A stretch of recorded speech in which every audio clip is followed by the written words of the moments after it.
The 48 Laws of Power by Robert Greene. Law 24. Play the perfect courtier. Judgment.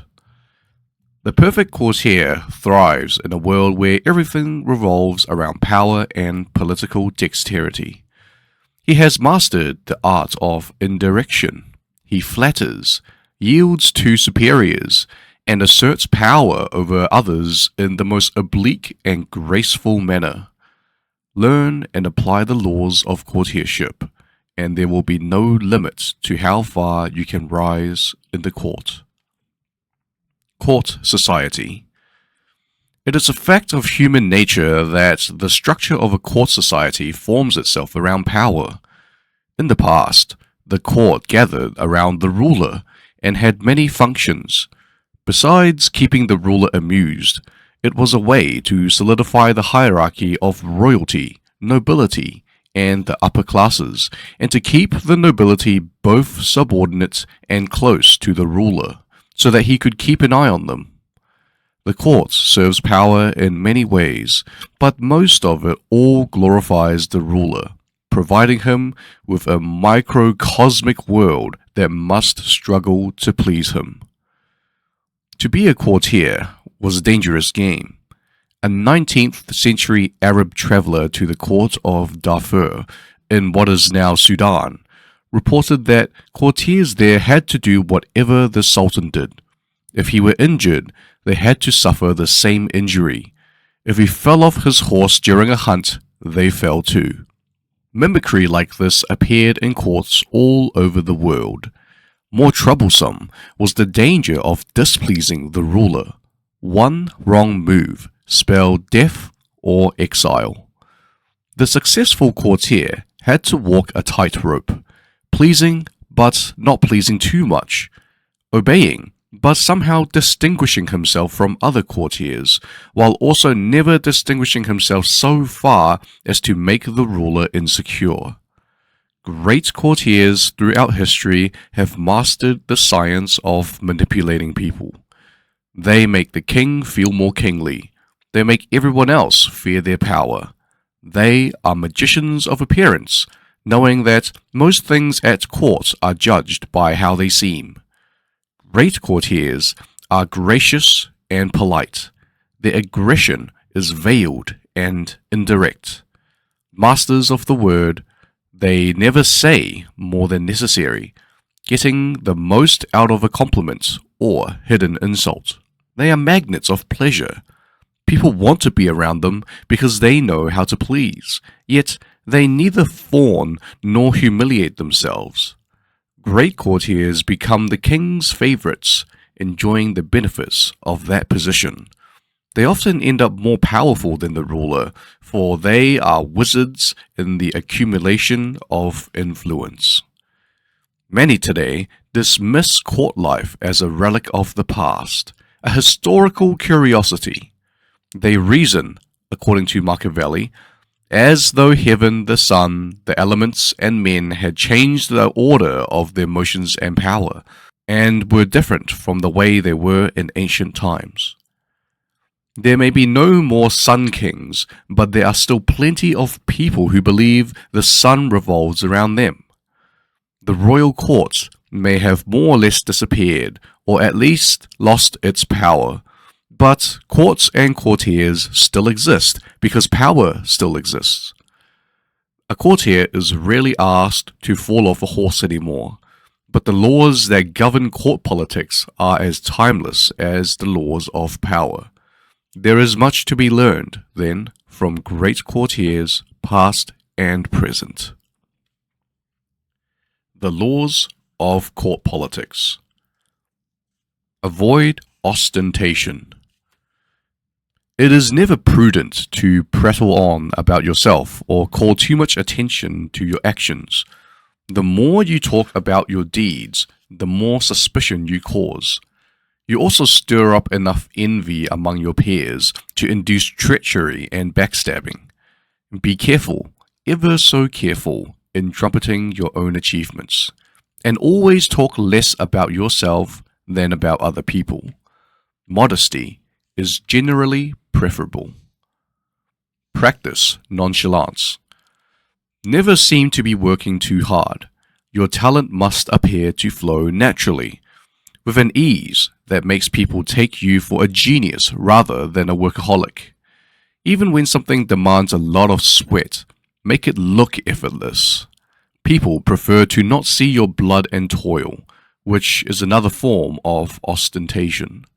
It is better for them to marvel at how gracefully you have achieved your accomplishment than to wonder why it took so much work. Be frugal with flattery.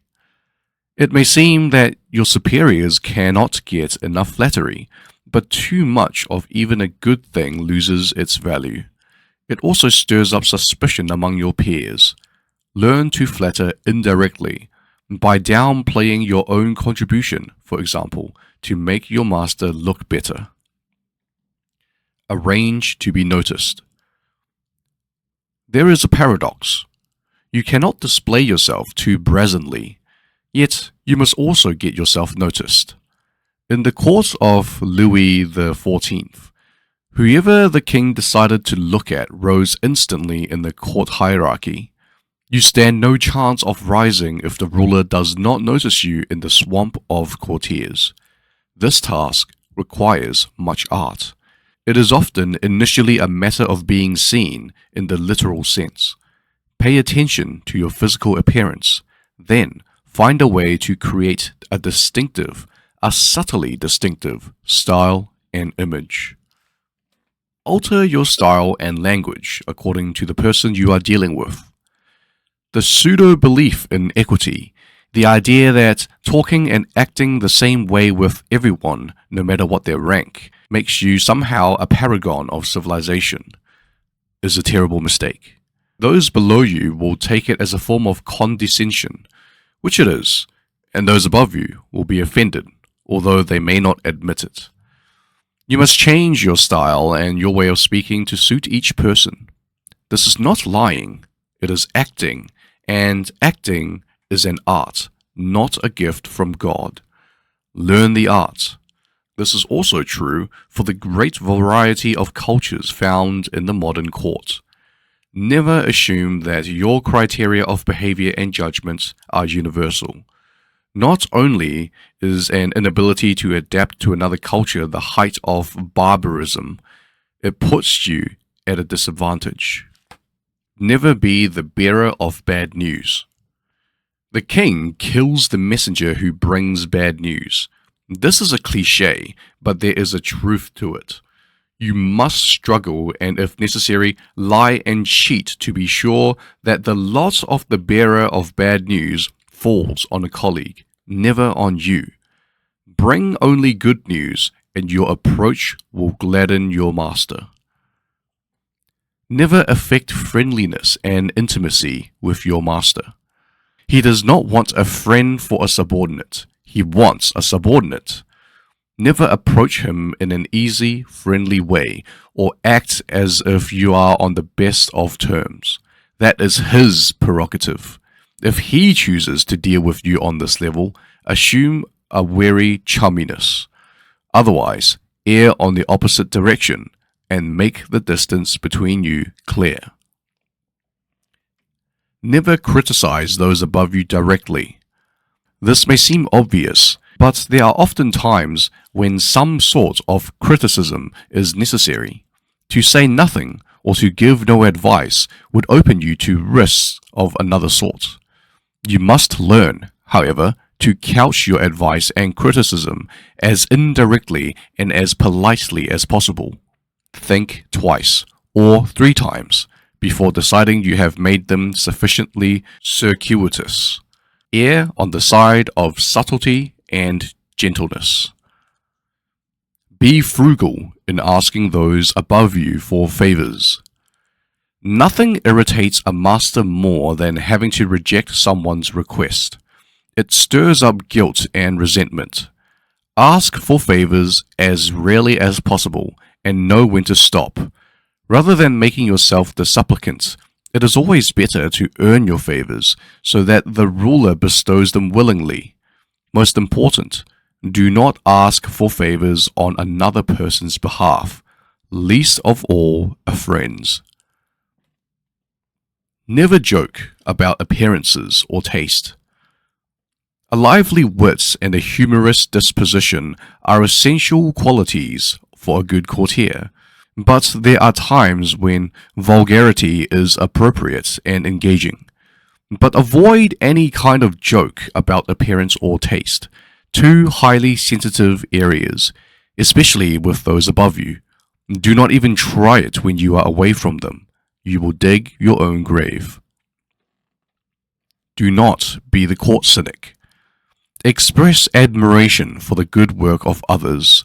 If you constantly criticize your equals or subordinates, some of that criticism will rub off on you, hovering over you like a grey cloud wherever you go. People will groan at each new cynical moment, and you will irritate them. By expressing modest admiration for other people's achievements, you paradoxically call attention to your own. The ability to express wonder and amazement and seem like you mean it is a rare and dying talent, but one still greatly valued. Be self-observant. The mirror is a miraculous invention. Without it, you will commit great sins against beauty and decorum. You also need a mirror for your actions. This can sometimes come from other people telling you what they see in you, but that is not the most trustworthy method. You must be the mirror, training your mind to try see yourself as others see you. Are you acting too obsequious? Are you trying too hard to please? Do you seem desperate for attention, giving the impression that you are on the decline? Be observant about yourself, and you will avoid a mountain of blunders. Master your emotions. As an actor in a great play, you must learn to cry and laugh on command and when it is appropriate. You must be able both to disguise your anger and frustration and to fake your contentment and agreement. You must be the master of your own face. Call it lying if you like, but if you prefer to not play the game and to always be honest and upfront, do not complain when others call you obnoxious and arrogant. Fit the spirit of the times. A slight affectation of a past era can be charming, as long as you choose a period at least 20 years back. Wearing fashions of 10 years ago is ludicrous, unless you enjoy the role of court jester. Your spirit and way of thinking must keep up with the times, even if the times offend your sensibilities. Be too forward-thinking, however, and no one will understand you. It is never a good idea to stand out too much in this area. You are best off at least being able to mimic the spirit of the times. Be a source of pleasure. This is critical. It is an obvious law of human nature that we will flee what is unpleasant and distasteful, while charm and the promise of delight will draw us like moths to a flame. Make yourself the flame, and you will rise to the top. Since life is otherwise so full of unpleasantness and pleasure is so scarce, you will be as indispensable as food and drink. This may seem obvious, but what is obvious is often ignored or unappreciated. There are degrees to this. Not everyone can play the role of favorite, for not everyone is blessed with charm and wit. But we can all control our unpleasant qualities and obscure them when necessary. Scenes of court life. Exemplary deeds and fatal mistakes. Scene 1. Alexander the Great, conqueror of the Mediterranean basin and the Middle East through to India, had the great Aristotle as his tutor and mentor, and throughout his short life, he remained devoted to philosophy and his master's teachings. He once complained to Aristotle that his long campaigns he had no one with whom he could discuss philosophical matters. Aristotle responded by suggesting he take Callisthenes, a former pupil of Aristotle's and a promising philosopher in his own right, along on the next campaign. Aristotle had schooled Callisthenes in the skills of being a courtier, but the young man secretly scoffed at them. He believed in pure philosophy, in the unadorned words, in speaking the naked truth. If Alexander loved learning so much, Callisthenes thought, he could not object to one who spoke his mind. During one of Alexander's major campaigns, Callisthenes spoke his mind one too many times, and Alexander had him put to death. Interpretation. In court, honesty is a fool's game. Never be so self-absorbed as to believe that the master is interested in your criticisms of him, no matter how accurate they are. Scene 2.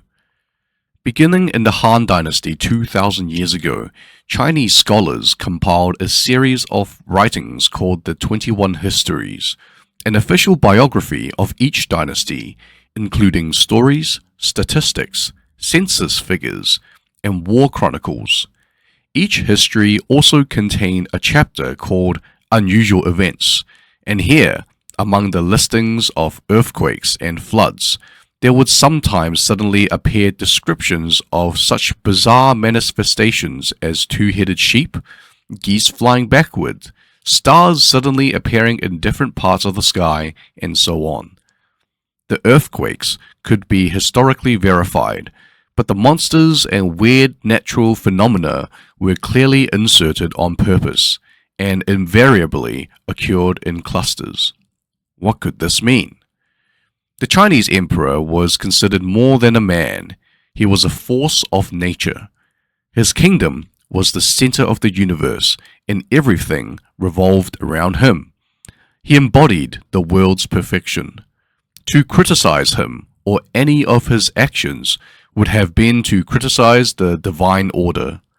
No minister or courtier dared approach the emperor with even the slightest cautionary word. But emperors were fallible, and the kingdom suffered greatly by their mistakes. Inserting sightings of strange phenomena into the court chronicles was the only way to warn them. The emperor would read of geese flying backward and moons out of orbit, and realize that he was being cautioned. His actions were unbalancing the universe and needed to change. Interpretation. For Chinese courtiers, the problem of how to give the emperor advice was an important issue. Over the years, thousands of them had died trying to warn or counsel their master. To be made safely, their criticisms had to be indirect, yet if they were too indirect, they would not be heeded. The chronicles were the solution. Identify no one person as the source of criticism. Make the advice as impersonal as possible, but let the emperor know the gravity of the situation. Your master is no longer the center of the universe, but he still imagines that everything revolves around him. When you criticize him, he sees the person criticizing, not the criticism itself. Like the Chinese courtiers, you must find a way to disappear behind the warning. Use symbols and other indirect methods to paint a picture of the problems to come, without putting your neck on the line. Scene 3. Early in his career, the French architect Jules Monsart received commissions to design minor additions to Versailles for King Louis XIV. For each design, he would draw up his plans, making sure they followed Louis's instructions closely. He would then present them to His Majesty. The courtier Saint Simon described Monsart's technique in dealing with the king. His particular skill was to show the king plans that purposely included something imperfect about them, often dealing with the gardens, which are not Monsart's specialty. The king, as Monsart expected, would put his finger exactly on the problem and propose how to solve it, at which point Monsart would exclaim for all to hear that he would never have seen the problem that the king had so masterfully found and solved. He would burst with admiration, confessing that Next to the king, he was but a lowly pupil. At the age of 30, having used these methods time and time again, Monsart received a prestigious royal commission. Although he was less talented and less experienced than a number of other French designers, he was to take charge of the enlargement of Versailles. He was the king's architect from then on. Interpretation. As a young man, Monsart had seen how many royal craftsmen in the service of Louis XIV had lost their positions not through a lack of talent, but through a costly social blunder. He would not make that mistake. Monsart always strove to make Louis feel better about himself, to feed the king's vanity as publicly as possible. Never imagine that skill and talent are all that matter. In court, the courtier's art is more important than his talent. Never spend so much time on your studies that you neglect your social skills.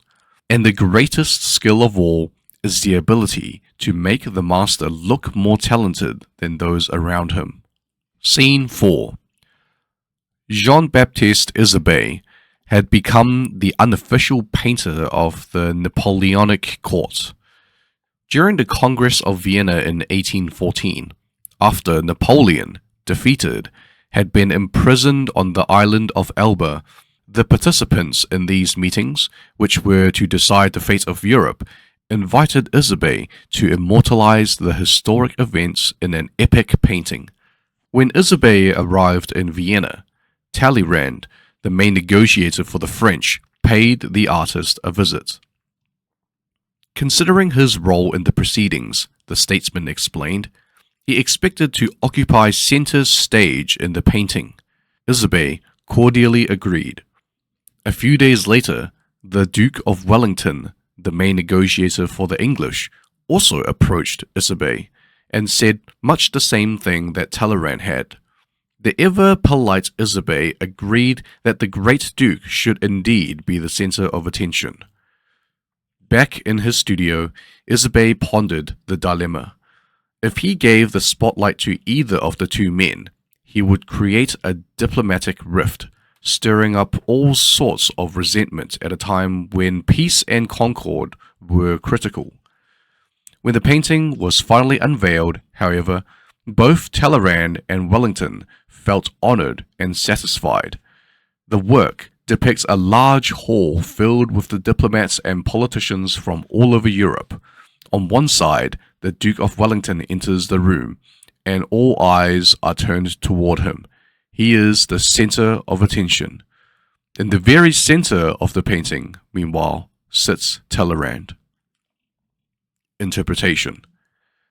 It is often very difficult to satisfy the master, but to satisfy two masters in one stroke takes the genius of a great courtier. Such predicaments are common in the life of a courtier. By giving attention to one master, he displeases another. You must find a way to navigate this Scylla and Charybdis safely. Masters must receive their due. Never inadvertently stir up the resentment of one in pleasing another. Scene 5. George Brummel, also known as Beau Brummel, made his mark in the late 1700s by the supreme elegance of his appearance. His popularization of shoe buckles, soon imitated by all the dandies, and his clever way with words. His London house was the fashionable spot in town, and Brummel was the authority on all matters fashion. If he disliked your footwear, you immediately got rid of it and bought whatever he was wearing. He perfected the art of tying a cravat. Lord Byron was said to spend many a night in front of the mirror trying to figure out the secret behind Brummel's perfect knots.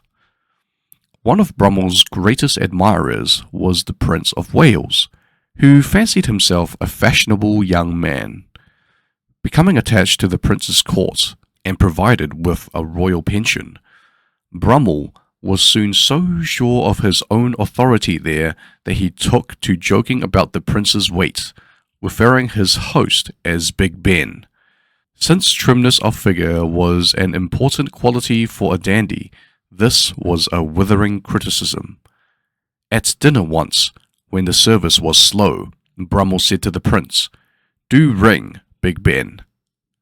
The prince rang, but when the valet arrived, he ordered the man to show Brummel the door and never admit him again. Despite falling into the prince's disfavor, Brummel continued to treat everyone around him with the same arrogance. Without the Prince of Wales' patronage to support him, he sank into horrible debt, but he maintained his insolent manners, and everyone soon abandoned him.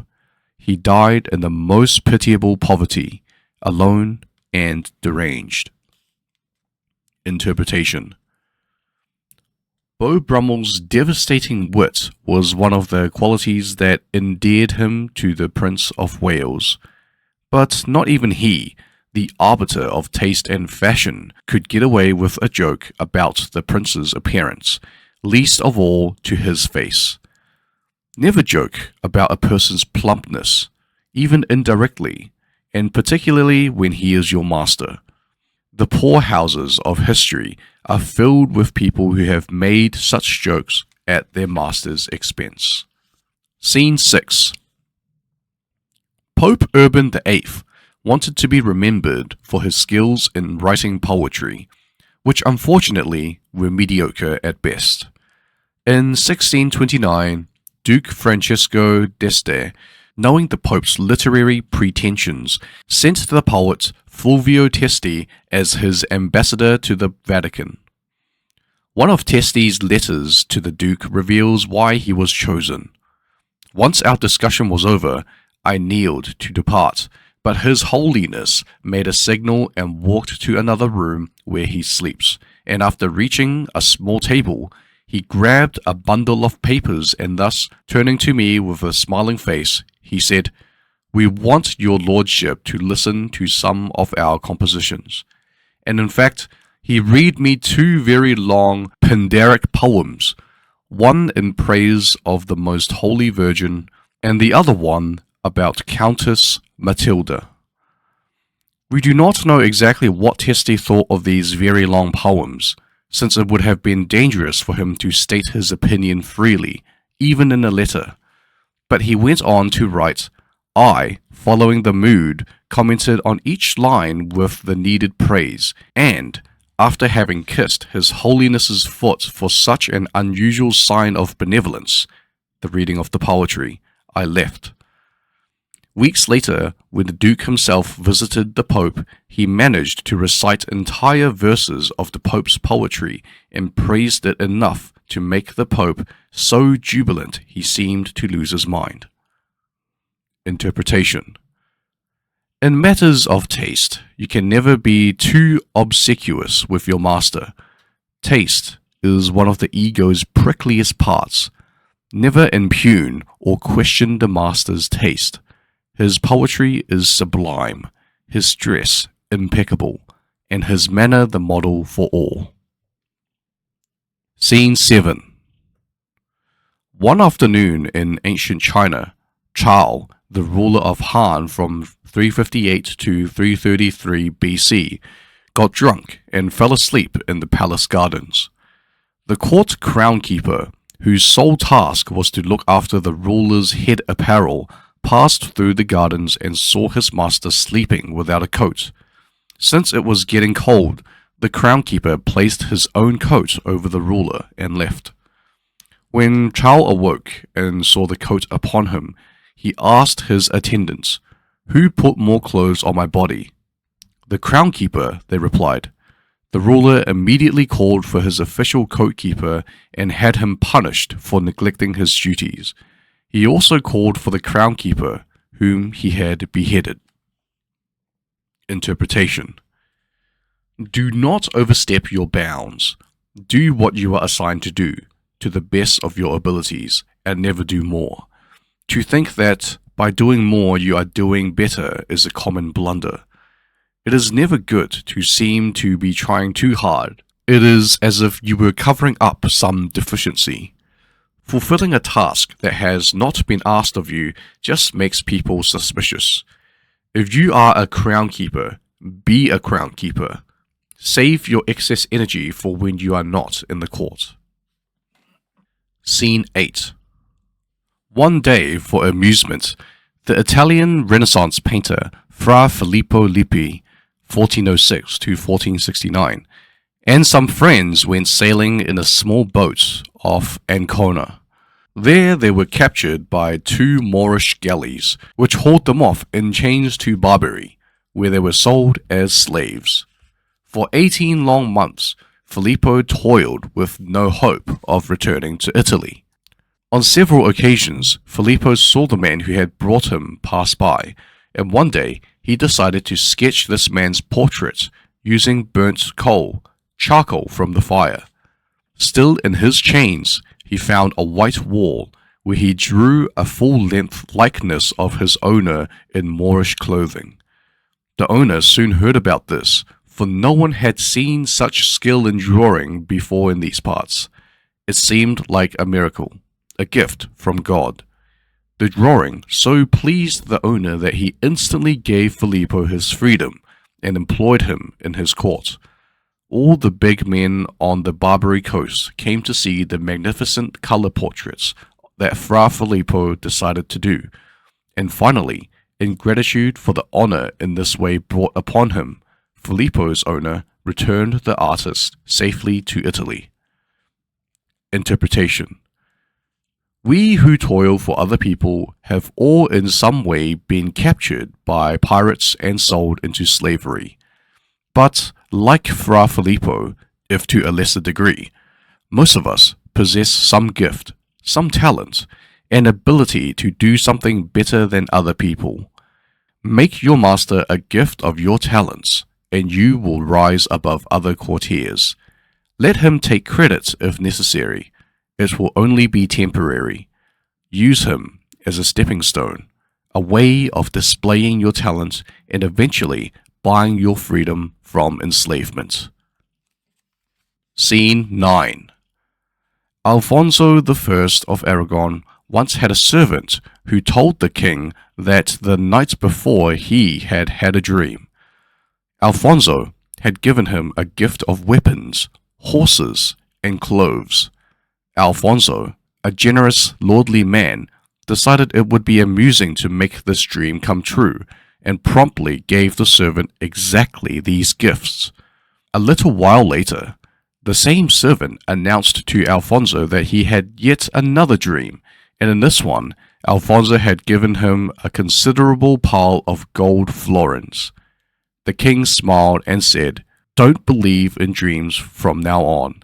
They lie." Interpretation. In his treatment of the servant's first dream, Alfonso remained in control. By making a dream come true, he claimed a godlike power for himself, if in a mild and humorous way. In the second dream, however, all appearance of magic was gone. This was nothing but an ugly con game on the servant's part. Never ask for too much, then and know when to stop. It is the master's prerogative to give when he wants and what he wants, and to do so without prompting. Do not give him the chance to reject your requests. Better to win favors by deserving them, so that they are bestowed without your asking. Scene 10. The great English landscape painter J.M.W. Turner, 1775 to 1851, was known for his use of color, which he applied with a brilliance and a strange iridescence. The color in his paintings was so striking, in fact, that other artists never wanted his work hung next to theirs. It inevitably made everything around it seem dull. The painter Sir Thomas Lawrence once had the misfortune of seeing Turner's masterpiece, Cologne, hanging in an exhibition between 2 works of his own. Lawrence complained bitterly to the gallery owner, who gave him no satisfaction. After all, someone's paintings had to hang next to Turner's. But Turner heard of Lawrence's complaint. And before the exhibition opened, he toned down the brilliant golden sky in Cologne, making it as dull as the colors in Lawrence's works. A friend of Turner's, who saw the painting, approached the artist with a horrified look. "What have you done to your picture?" he said. "Well, poor Lawrence was so unhappy," Turner replied, "and it's only lamp black. It'll wash off after the exhibition." Interpretation. Many of a courtier's anxieties have to do with the master, with whom most dangers lie. Yet, it is a mistake to imagine that the master is the only one to determine your fate. Your equals and subordinates play integral parts also. A court is a vast stew of resentments, fears, and powerful envy. You have to placate everyone who might someday harm you, deflecting their resentment and envy and diverting their hostility onto other people. Turner, eminent courtier, knew that his good fortune and fame depended on his fellow painters as well as on his dealers and patrons. How many of the great have been felled by envious colleagues? Better temporarily to dull your brilliance than to suffer the slings and arrows of envy. Scene 11. Winston Churchill was an amateur artist, and after World War II, his paintings became collector's items. The American publisher Henry Luce, in fact, creator of Time and Life magazines, kept one of Churchill's landscapes hanging in his private office in New York. On a tour through United States once, Churchill visited Luce in his office, and the two men looked at the painting together. The publisher remarked, "It's a good picture, but I think it needs something in the foreground. A sheep, perhaps." Much to Luce's horror, Churchill's secretary called the publisher the next day and asked him to have the painting sent to England. Luce did so, mortified that he had perhaps offended the former Prime Minister. A few days later, however, the painting was shipped back, but slightly altered. A single sheep now grazed perfectly in the foreground. Interpretation. In stature and fame, Churchill stood head and shoulders above Luce. But Luce was certainly a man of power, so let us imagine a slight equality between them. Still, what did Churchill have to fear from an American publisher? Why bow to the criticism of a dilettante? A court, in this case the entire world of diplomats and international statesmen, and also of the journalists who court them, is a place of mutual dependence. It is unwise to insult or offend the taste of people of power, even if they are below or equal to you. If a man like Churchill can swallow the criticisms of a man like Luce, he proves himself a courtier without peer. Perhaps his correction of the painting implied a certain condescension as well, but he did it so subtly that Luce did not perceive any slight. Imitate Churchill. Put in the sheep. It is always beneficial to play the obliging courtier, even when you are not serving a master. The delicate game of courtiership. A warning. Talleyrand was the consummate courtier, especially in serving his master Napoleon. When the two men were first getting to know each other, Napoleon once said in passing, "I shall come to lunch at your house one of these days." Talleyrand had a house at Auteuil, in the suburbs of Paris. "I shall be delighted, mon general," the minister replied, "and since my house is so close to Bois de Boulogne, you will be able to amuse yourself with a bit of shooting in the afternoon." "I do not like shooting," said Napoleon, "but I love hunting. Are there any boars in the Bois de Boulogne?" Napoleon came from Corsica, where boar hunting was a great sport. By asking if there were boars in a Paris park, he showed himself still a provincial, almost a rube. Talleyrand did not laugh, however, but he could not resist a practical joke on the man who was now his master in politics, although not in blood and nobility, since Talleyrand came from an old aristocratic family. To Napoleon's question, then, he simply replied, "Very few, mon general, but I dare say you will manage to find one." It was arranged that Napoleon would arrive at Talleyrand's house the following day at 7 a.m. and would spend the morning there. The boar hunt would take place in the afternoon. Throughout the morning, the excited general talked nothing but boar hunting. Meanwhile, Talleyrand secretly had his servants go to the market, buy 2 enormous black pigs, and take them to the great park. After lunch, the hunters had their hounds set off for the Bois de Boulogne. At a secret signal from Talleyrand, the servants loosed one of the pigs. "I see a boar," Napoleon cried joyfully, jumping onto his horse to give chase. Talleyrand stayed behind. It took half an hour of galloping through the park before the boar was finally captured.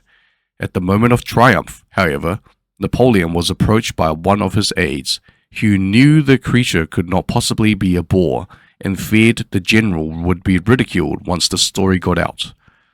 "Sir," he told Napoleon, "you realize of course that this is not a boar but a pig."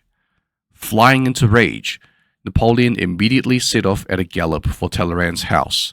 He realized along the way that he would now be the butt of many a joke, and that exploding at Talleyrand would only make him more ridiculous. It would be better to make a show of good humor. Still, he did not hide his displeasure well. Talleyrand decided to try soothe the general's bruised ego. He told Napoleon not to go back to Paris yet. He should again go hunting in the park. There were many rabbits there, and hunting them had been a favorite pastime of Louis XVI. Talleyrand even offered to let Napoleon use a set of guns that had once belonged to Louis.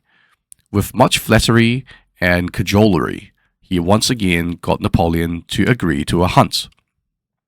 The party left for the park in the late afternoon. Along the way, Napoleon told Talleyrand, "I'm not Louis XVI. I surely won't kill even one rabbit." Yet that afternoon, strangely enough, the park was teeming with rabbits. Napoleon killed at least 50 of them, and his mood changed from anger to satisfaction. At the end of his wild shooting spree, however, the same aide approached him and whispered in his ear, "To tell the truth, sir, I am beginning to believe these are not wild rabbits. I suspect that rascal Talleyrand has played another joke on us." The aide was right. Talleyrand had in fact sent his servants back to the market, where they had purchased dozens of rabbits and then had released them in the Bois de Boulogne. Napoleon immediately mounted his horse and galloped away, this time returning straight to Paris. He later threatened Talleyrand, warned him to not tell a soul what had happened. If he became the laughingstock of Paris, there would be hell to pay. It took months for Napoleon to be able to trust Talleyrand again, and he never totally forgave him his humiliation. Interpretation. Courtiers are like magicians. They deceptively play with appearances, only letting those around them see what they want them to see. With so much deception and manipulation afoot, it is essential to keep people from seeing your tricks and glimpsing your sleight of hand. Talleyrand was normally the grand wizard of courtiership, but for Napoleon's aid, he probably would have gotten away completely with both pleasing his master and having a joke at the general's expense. But courtiership is a subtle art, and overlooked traps and inadvertent mistakes can ruin your best tricks. Never risk being caught in your maneuvers. Never let people see your devices. If that happens, you instantly pass in people's perceptions from a courtier of great manners to a loathsome rogue. It is a delicate game you play. Apply the utmost attention to covering your tracks, and never let your master unmask you.